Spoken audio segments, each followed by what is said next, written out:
자, 오늘부터는 또 호세아의 말씀을 쭉 살펴보겠습니다. 호세아의 이름의 뜻은 구원이다, 구원 이런 뜻이 있습니다. 호세아는 언제 활동했냐면 오늘 1절에 있는 것처럼 여로보암 때 북이스라엘에서 여로보암 2세죠. 정확하게 말하면 여로보암 2세 때 북이스라엘에서 활동했던 사람입니다. 여로보암 2세 때 또 활동했던 사람이 누가 있냐면 북이스라엘에 요나가 있죠. 이 여로보암 2세 때는 나라가 크게 부강했던 때며 경제적으로 북이스라엘이 중개 무역 등을 통해서 아주 부강해졌던 그런 때였습니다.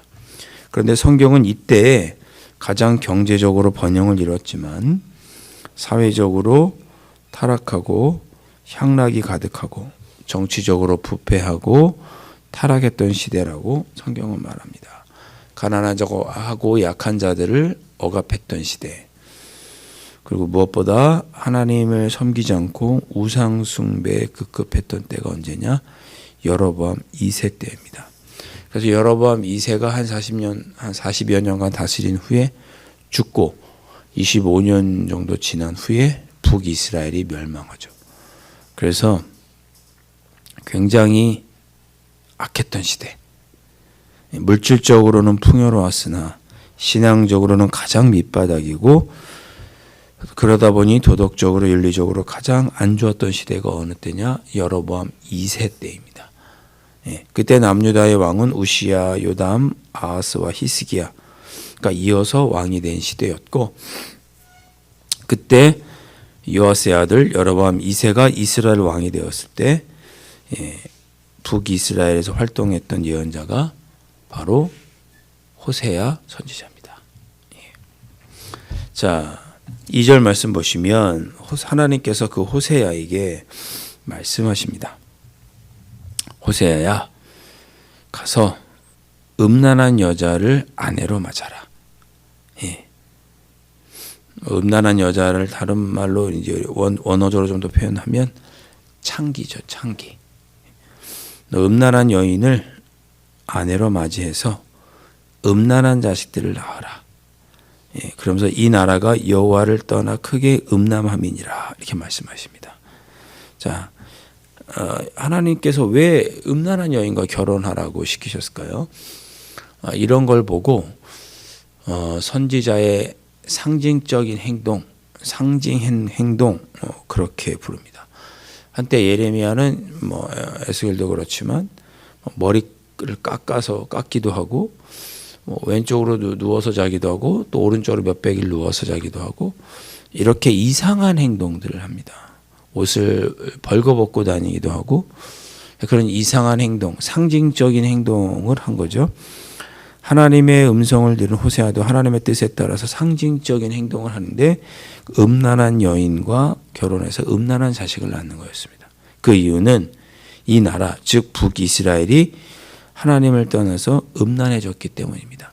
그러니까 여기서 말하는 하나님이 말하는 음란이라고 하는 것은 성적으로 타락했다는 의미가 아니고 남편과 아내가 서로에게 신실해야 하는데 다른 사람에게 마음을 주는 것은 신실하지 않은 거잖아요. 불륜이잖아요. 마치 그런 것처럼 이스라엘 백성들이 하나님한테 신실하지 못하고 다른 우상을 섬기고 하나님의 뜻을 저버렸다는 의미로 음란이라는 단어를 쓴 것입니다. 그러니까 하나님이 호세에게 음란한 여자를 맞이하라고 한 것은 그만큼 부부간에 신실해야 하는 것처럼 이스라엘 백성도 하나님께 신실해야 하는 백성인데 그러지 못했다는 것을 상징적으로 보여주시게 하기 위해서 음란한 여인과 결혼하라고 하나님께서 명령하신 거죠. 그리고 음란한 자식들을 낳으라고 하나님께서 말씀하십니다. 여러분 잊지 말아야 할 것은 뭐냐? 북이스라엘이 멸망할 때, 또 나중에 남유다도 멸망을 할 때 그들이 우상을 숭배하고 하나님의 뜻을 지키지 않았음에도 불구하고 제사는 계속 드렸습니다. 예배의 행위는 늘 있었어요. 대제사장도 있었고 다 제사장들이 있어서 제사를 드렸어요. 그런데 그들이 형식적으로 예배를 드리고 그들이 하나님의 뜻은 섬기지 않았습니다. 부정부패하고 가난하고 억울한 자들을 더 힘들게 하고 그런 악한 모습들이 나라가 멸망할 즈음에 보였습니다. 그러니까 예배를 드리지 않아서 제사를 드리지 않아서 성전이 없어서 하나님께 음란하다고 평가를 듣는 것이 아니고 겉으로는 예배를 잘 드리고 겉으로는 종교 생활을 신실하게 하고 제사를 드려도 그의 마음에 하나님을 믿지 않고 하나님을 따르지 않는다면 그것은 음란한 것임을 하나님께서 깨우쳐 주시는 거죠. 그런 대표적인 사람이 예수님 때 누군가요? 당시의 대제사장 바리새인들이죠. 종교적인 열심은 있으나 그러나 하나님의 뜻은 정작 따르지 않는 자들. 그런 모습이 호세아의 때에도 있었습니다. 그런 거를 지금 지적하고 있는 거예요. 너희들이 형식적인 예배만 드리고 삶에서 하나님의 뜻을 따르는 일은 쳐버렸구나. 그렇잖아요. 부부들도 몸만 같이 산다고 부부인가요? 서로에게 신실하고 사랑해야 부부죠. 그런 모습을 지적한 거죠. 그러면서 이스라엘이 하나님을 떠난 것을 음란하다 이렇게 표현했습니다. 그리고 호세아가 그 음란한 여인 3절에 보니까 디블라임의 딸 고멜을 아내로 맞이하고 아들을 낳았습니다. 음란한 여자를 맞아서 음란한 자식들 낳으라고 그랬잖아요. 음란한 자식들, 그러니까 즉 이스라엘 백성들이 하나님을 떠났다는 것을 상징하도록 자녀들의 이름을 그렇게 붙이게 됩니다. 너희들이 하나님을 떠났다. 그것을 자녀들의 이름에다가 상징적으로 그런 의미의 이름을 붙이게 돼요. 제가 지난 주에 찬양 예배 때도 이름을 잘 지어야 된다고 그랬는데 뭐라고 지었느냐? 이스라엘이라고 첫 번째 자녀에게 아들에게 이름을 이스라엘이라고 지었습니다. 이것도 상징적인 거죠. 이스라엘은 어떤 곳이냐? 아합이 죽었던 곳. 여로보암 2세만큼 악했던 아합이 죽었던 장소. 나봇의 포도밭이 있던 장소가 이스라엘이고 그리고 그의 아내 이세벨이 죽어서 장사되었던 곳이 이스라엘입니다. 그러니까 4절에 보면 이스라엘의 피를 예후의 집에 갚으며 그랬습니다. 이스라엘의 피, 아합의 피요, 그의 아내 이세벨의 피죠.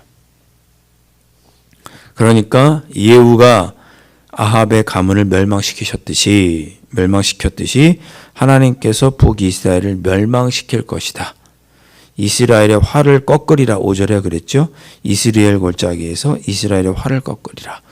발음도 이스라엘 비슷하고 그리고 아합이 멸망했던 이스라엘 그 골짜기 그 땅 너 의미하면서 너희들이 이렇게 멸망할 것이다.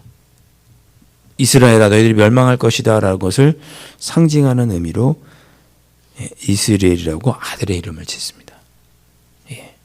음란한 여인 데리고 와서 그 음란한 것 때문에 하나님 앞에서 너희들이 신실하지 않은 것 때문에 멸망할 것이다 라는 의미로 자녀의 이름을 쉽게 말하면 멸망 이렇게 지은 거예요.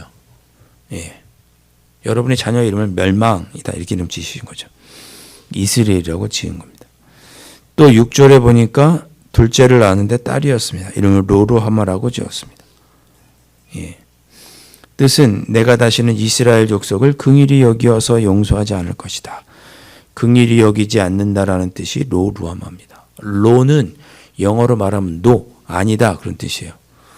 루하마는 긍휼히 여김을 받다.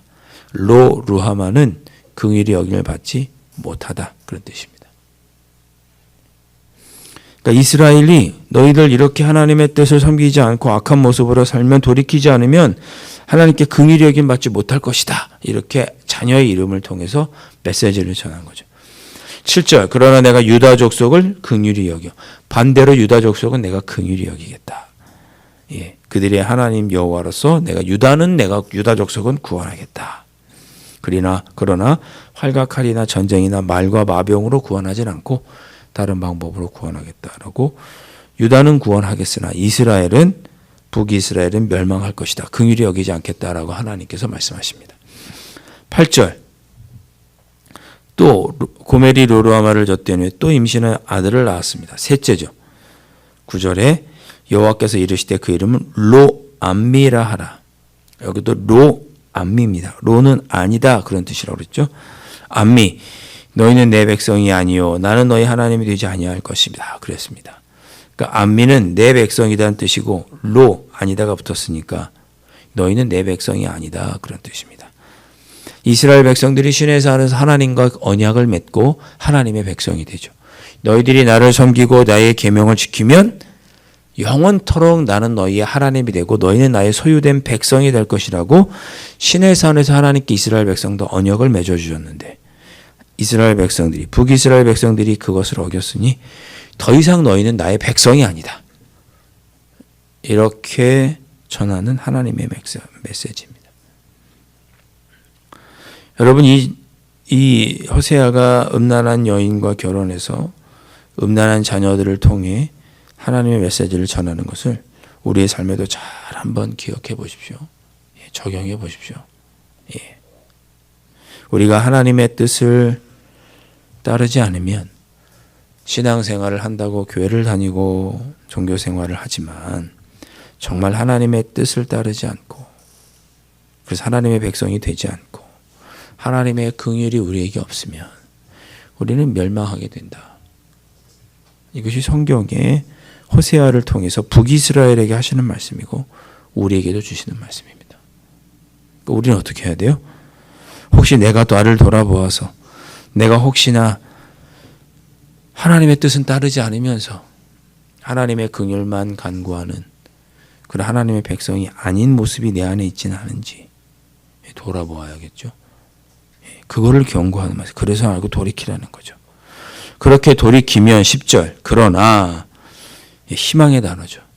너희들이 이렇게 멸망할 것이다. 그러나 이스라엘 자손의 수가 바닷가의 모래같이 되어서 헤아릴 수도 없고 셀 수도 없을 것이며 전에 그들에게 이르기를 너희는 내 백성이 아니란 그곳에서 그들에게 이르기를 너희는 살아계신 하나님의 아들들이라 할 것이라.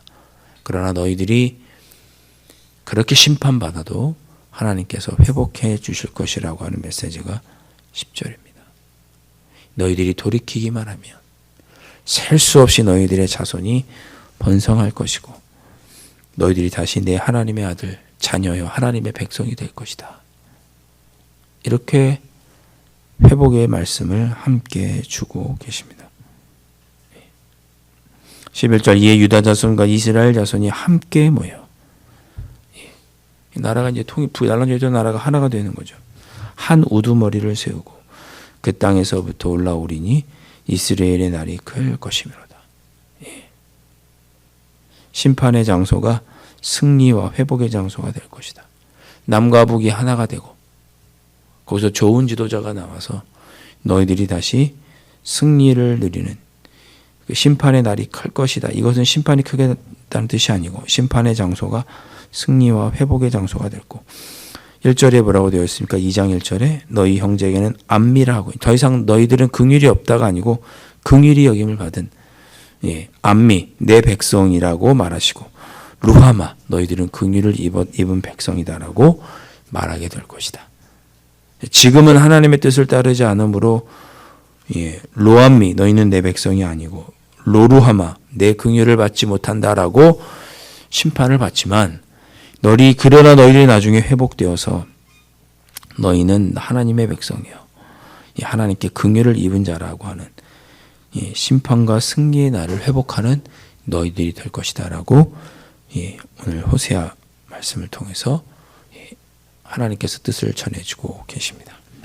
오늘 말씀을 통해서 우리 자신을 한번 돌아보시면 좋겠습니다. 내 안에 이스라엘 같은 모습은 없는지, 죄된 모습은 죄악의 모습은 없는지, 로루아마 같은 그런 모습은 없는지, 하나님의 긍휼을 하나님께서 긍휼히 여기심을 받지 못하는 그런 모습이 나에게 있지는 않은지, 로암미 하나님과의 언약을 깼기 때문에 하나님의 백성이 아닌 모습이 나에게는 없는지 한번 돌아보시고 회개하신다면, 또 용서를 간구하신다면 우리 하나님께서 용서해 주시고 회복시켜 주셔서 고난의 자리가 승리의 자리가 되고 다시금 하나님의 긍휼을 잊고 하나님의 백성으로 인정받는 그러한 삶으로 회복될 줄로 믿습니다. 오늘 주신 말씀 기억하시고 내 안의 악한 모습들은 회개하시고 다시 하나님의 긍휼을 통해 긍휼을 잊고 하나님의 백성으로 살아가겠습니다. 그렇게 다짐하면서 10월 한 달을 더 보내시는 여러분들 되실 수 있기를 주님의 이름으로 축원드립니다. 기도하겠습니다. 하나님은 호세아의 세 자녀를 통해 오늘도 우리에게 말씀하여 주십니다. 죄에서 떠나라. 그래야 너희들에게 긍휼하심이 있고 하나님의 백성이 될 것이라고 경고하시고 또 우리에게 돌이키라고 말씀하여 주셨습니다. 이 말씀을 오늘 하나님의 음성으로 알아 내 마음밭에 잘 새기게 하여 주시고 나 자신을 돌아보아 책망받을 일이 있다면, 하나님 아버지 앞에 돌이킬 일이 있다면 돌이킴으로 하나님의 긍휼하심을 잊고 하나님의 백성으로 삶 속에서 승리를 누리며 살아가는 참으로 복된 저희들의 삶이 될 수 있도록 성령 하나님 인도하여 주시옵소서. 예수님의 이름으로 간절히 기도하옵나이다. 아멘. 하늘에 계신 우리 아버지의 이름을 거룩하게 하시며 아버지의 나라가 오게 하시며 아버지의 뜻이 하늘에서와 같이 땅에서도 이루어지게 하소서. 오늘 우리에게 일용할 양식을 주시고 우리가 우리에게 잘못한 사람을 용서하여 준 것 같이 우리 죄를 용서하여 주시고 우리를 시험에 빠지지 않게 하시고 악에서 구하소서. 나라와 권능과 영광이 영원히 아버지의 것입니다. 아멘.